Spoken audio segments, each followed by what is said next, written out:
कहानी है छोटी छोटी बातें बड़े घाव। हीराराम जाति से नाई था। समय समय पर अपना व्यवसाय बदलने में निपुण।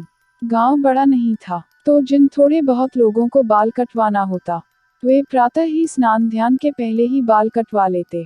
इसलिए प्रातः काल नाई के रूप में काम करता था और 9:30 बजे से मजूरी करने चला जाता। जिंदगी एक धारा में बह रही थी, न उतार न चढ़ाव। हाँ, नाई जात का होने से सहालक आते ही शादियां करवाना अवश्य ही बढ़ जाता, अन्यथा वही प्रातः होते बाल काटना कैंची से, घास छीलना खुरपी से। बस इतने भर का था हीराराम। इसी हीराराम के 2 बेटे थे, राजुल और शार्दुल। पर हीराराम उनको बड़का और छोटका कहकर बुलाता था। जब तक हीराराम के हाथ पैरों में ताकत थी, उसने अपनी पुरजोर ताकत झोंकी थी परिवार की गाड़ी चलाने में। अब दोनों बच्चे बड़े हो गए थे, तो हीराराम ने अपने बच्चों के विवाह करने की जिम्मेदारी भी पूरी कर दी। घर में बड़ी बहू बड़की आ गई, मतलब बड़के की पत्नी बड़की, वैसे उसका नाम किंजल था। हीराराम को उसे बड़की कहने में सुविधा होती थी। बड़की ने भी आकर घर गृहस्थी के काम में हाथ बटा लिया। सास को खुश रखना जानती थी। सुबह से उठकर जांता चलाना, गाय भैंस के लिए चारा काटना, साफ सफाई कर, नहा धोकर खाना बनाना सब संभाल लिया। इससे सास का काम काफी हल्का हो गया और आराम मिला सो अलग। सास उससे खुश रहकर हर समय दूधों नहाओ पूतों फलों का आशीर्वाद देती।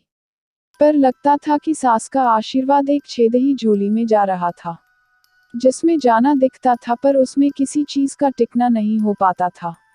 आशीर्वाद शून्य में कहीं जा रहा था। बड़की की गोद विवाह को 2 साल हो आए, अभी तक नहीं भरी थी। अब चूंकि सास ससुर दोनों उसके परिश्रम के कायल हो चुके थे, तो कोई उलाहना नहीं देते थे। इसी बीच छोटके का भी विवाह हो गया। बड़की ने सारी जिम्मेदारी बहुत अच्छे से संभाली। सारे नेक 4 पूरे किए थे, कहीं कोई कमी न रह जाए इसका भी पूरे विवाह में ध्यान रखा था। कोई जरा कुछ बता देता तो पूरी शक्ति उस परंपरा को पूरा करने में लगा देती। लग ही नहीं रहा था कि माँ कौन है, सास या बड़की। अपने ममत्व की छांव में देवर का विवाह करवा कर अब बड़की आराम के सपने देखने लगी। छोटकी भी बड़की की तरह ही घरेलू थी। बड़ों की सेवा करना प्रथम कर्तव्य था। वह बड़की के पदचिह्नों पर चल रही थी। सास रीमा देवी बहुत नसीबों वाली निकली। दोनों बहुएं कहने में और उससे भी ज्यादा सेवा भाव में थी। शायद पितरों के प्रताप से घर में लक्ष्मी देवी का वास हो रहा था। अब 2 साल और निकल गए, पर न ही बड़की न ही छोटकी की गोद भरी। अब रीमा देवी का माथा अंदर ही अंदर घूमने लगा। सोचती क्या बात है जो दोनों बहुओं की गोद नहीं भर पा रही है। बड़की को एक पोता देने के लिए उलाहना देने लगी। बच्चे के लिए खाली रीमा देवी सोच रही थी, ऐसा नहीं था। बड़की का अंतर मन भी बहुत चिंता में लगा रहता। अब तक 7 की ब्याही दूसरी लड़कियां 2-2 बच्चों की मां बन चुकी थी। ऐसे में खुद मां न बनने का सपना उसे अंधेरी खाइयों तक पहुंचा देता। इसी बीच छोटकी ने व्रत रखकर मनौती मांग ली। कड़ा व्रत रख रही थी, उसी की देखा देखी बड़की ने भी व्रत रखना शुरू किया। दोनों के भावों को भगवान ने किस तरह लिया यह तो उनकी महिमा ही जाने। और छोटकी मां बनने की राह चल निकली। खुशी बड़की को भी हुई, पर मायूसी के साथ। समय पूरा होते ही छोटकी को एक बेटा भी मिल गया, पर यह खुशी सिर्फ 4 दिन की साबित हुई। 4 दिन बाद पता चला कि उसे निमोनिया हो गया और इलाज के बाद भी बच्चा हाथ से चला गया। घर में खुशियों ने पदार्पण करके मुंह मोड़ लिया। रीमा देवी आस बांधे रही कि चलो एक की कोख खुली तो सही। आज बच्चा न बचा तो कल फिर होगा और वंश बेल बढ़ेगी। बड़की अभी भी अछूत की भांति अपनी बंद कोख को लेकर तड़प रही थी, पर छुटकी के बच्चे के न बचने से समय मन की जलन पर मरहम रख गया। अब बड़की को डॉक्टर को दिखाया जाने लगा। रिपोर्ट में कुछ असामान्य नहीं था। बड़की को आशा बंध गई कि उसकी भी देर सबेर कोख खुलेगी जरूर। पर आशा और निराशा को बीच से बारीक रेखा विभाजित करती है। जरा में इधर जरा में उधर, मन पर हर समय तलवार अटकी रहती है, और कब आशाओं का गला काट जाए कुछ पता नहीं चलता। साल नहीं बीते कि इस बार फिर छोटकी को गर्भ धारण हो गया, और इस बार सास ने छोटकी का ध्यान रखना दूना कर दिया। वंश बेल बढ़ाने वाली छोटकी ही थी तो क्यों न सम्मान पाती। विशेष सावधानी, विशेष सुविधा, सभी चीजें विशेष होने लगी। ए बड़की जरा छोटकी को दूध तो दे आ तनिक। दूध नहीं पिएगी तो बच्चा कैसे गोरा होगा। ए बड़की छोटकी के कमर में ये तागा बांधना है। तो नहाया धोए के पूजा घर साफ कर दियो पहले तब दूसर काम में हाथ लगायो। ए बड़की छोटकी का सर दर्द होए रहा तनिक उसके सर मां तेल डाल दियो। ए बड़की जरा। और ए बड़की होता रहता और बड़की भी फुदक फुदक कर कभी इधर कभी उधर डोल डोल कर काम निपटाती रहती। 9वां महीना पूरा होने को आ रहा। छोटकी के हाथ पैर बच्चे के कारण सूजने लगे और बड़की के हाथ पैर काम कर करके अब कभी भी छुटकी जचगी में जा सकती थी। सभी आस लगाए बैठे थे पर बच्चा तो अपने समय पर ही धरती पर गिरेगा न। जल्दी ही वह समय भी आ गया। छोटकी ने घर में ही बच्चे को जन्म दिया। अस्पताल जाने की नौबत ही नहीं आ पाई। सास ने ही सब कुछ किया और बच्चे को धरती पर गिरने से पहले ही बड़की ने अपने हाथों में संभाल लिया। रूई के फाहे से ज्यादा कोमल, दूध सा सफेद, अंगूर बेल की लतर भांति छल्लेदार केश। बच्चा हाथ में लेते ही बड़की ममत्व से भर उठी और छुटकी थकान से बेसुध। इसके बाद तो लगे कि माँ बड़की है और छोटकी दाई। बड़की पूरा ध्यान रखती बच्चे का, कब दूध पिलाना है, कब तेल मालिश, कब घुट्टी देनी है, इसका भी लेखा जोखा बड़की रखती। अब घर का काम छोटकी के माथे और बच्चे की जिम्मेदारी बड़की के कांधों। जब जैसी जरूरत होती बड़की वैसे ही बच्चे को रखती। कभी पांव फैला कर तेल मालिश करना, कभी घुट्टी घोटना, सभी कुछ। इसी क्रम में एक दिन बच्चा रोने लगा, उसके दूध का समय हो गया था। बस यही एक काम था जो बड़की नहीं कर सकती थी। दूध तो छोटकी के आंचल में ही उतरता था। उस दिन भी बच्चा रोए जा रहा था। बड़की ने फिर छोटकी को गुहार लगाई। छोटकी जाता चला रही थी। आवाज देकर बोली, जीजी बस 4-6 मुट्ठी नाज रह गया है, पीस कर आती हूँ। सब्र न तो बच्चे को हो रहा था न ही उसकी रुलाई देखकर बड़की को। बस अचानक से बड़की ने अपनी छाती खोलकर बच्चे के मुंह में दे दिया। बच्चे को मनमानी चीज मिल गई, लगा चूसने पर छाती खाली थी। बच्चा फिर रो पड़ा। बड़की ने दूसरी छाती खोलकर बच्चे के मुंह में दे दिया। बच्चा चूसता रहा पर पेट नहीं भरा, पर बड़की के मन में ममत्व की लहरें फिर से उछालें लेने लगी। अभी तक बड़की की कोख सुनी ही रही पर उसका बच्चे से अपनी छातियां नुचवाना अच्छा लगने लगा। उसे अपनी पूर्णता का एहसास सा होता, पर बच्चा दूध न पाने से चिड़चिड़ा हो जाता। उसे बस दूध ही चाहिए था, इतनी ही अभिलाषा उस नन्हे सी जान की थी।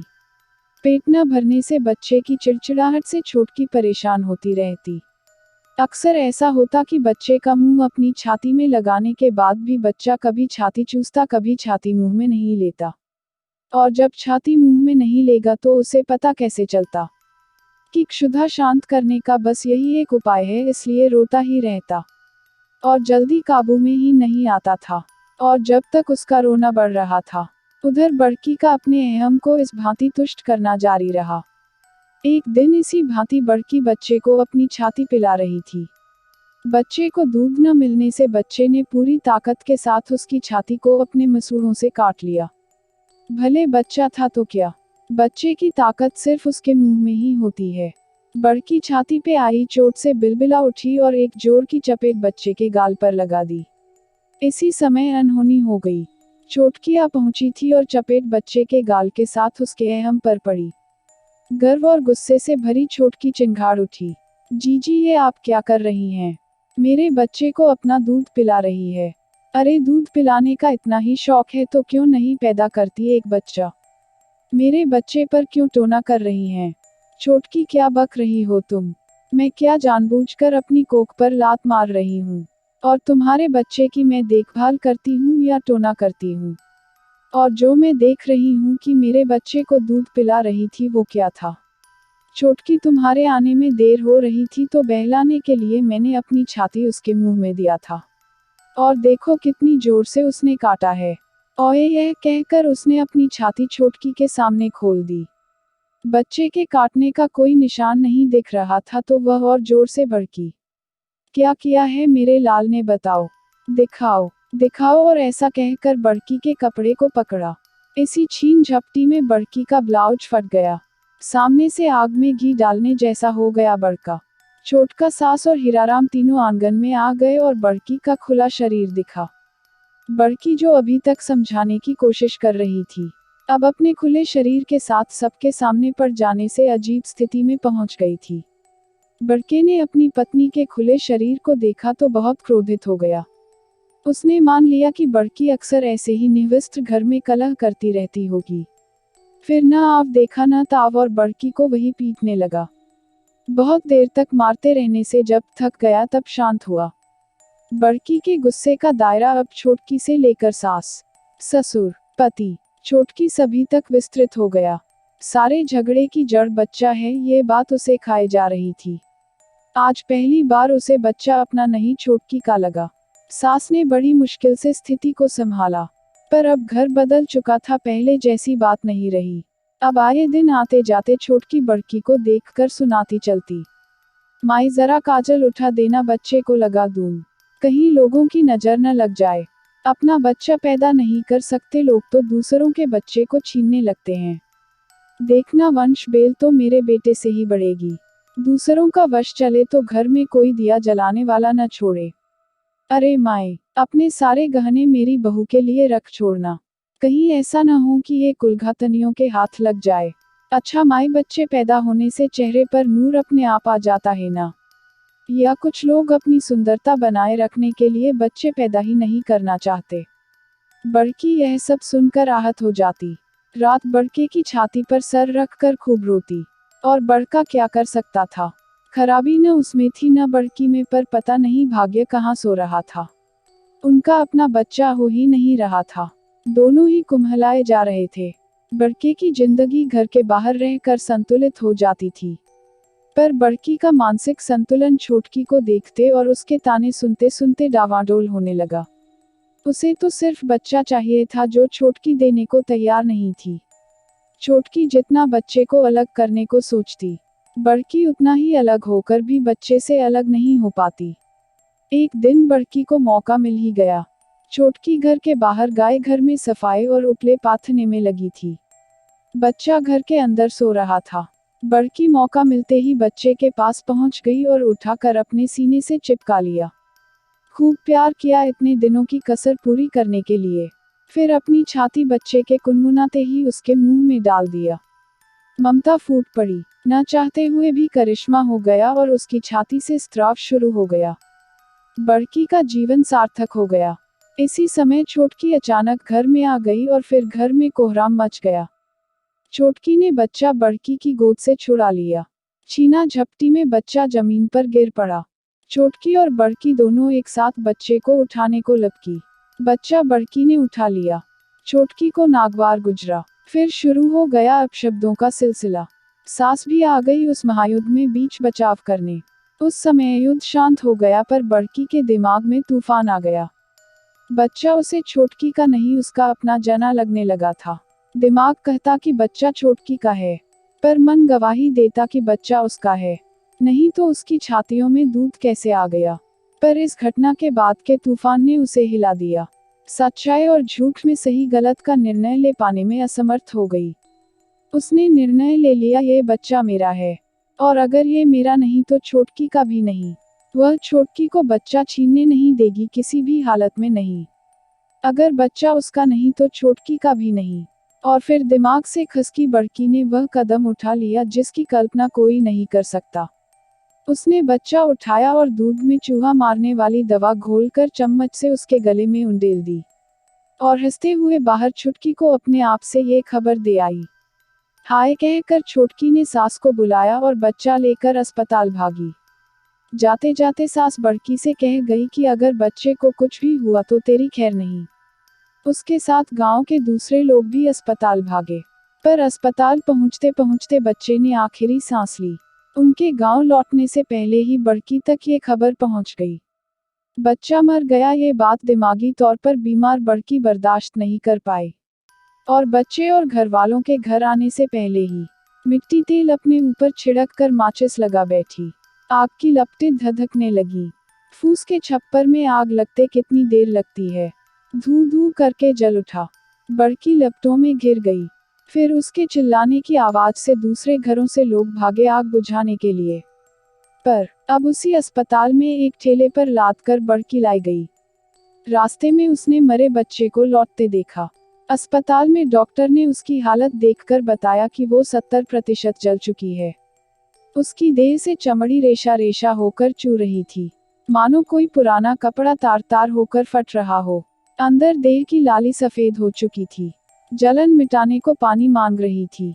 सोचती हूँ अगर छोटकी बच्चा दे ही देती तो इतना अनर्थ तो न होता। अगर आपको कहानी पसंद आए तो लाइक और शेयर कीजिए और चैनल को सब्सक्राइब करना मत भूलिए।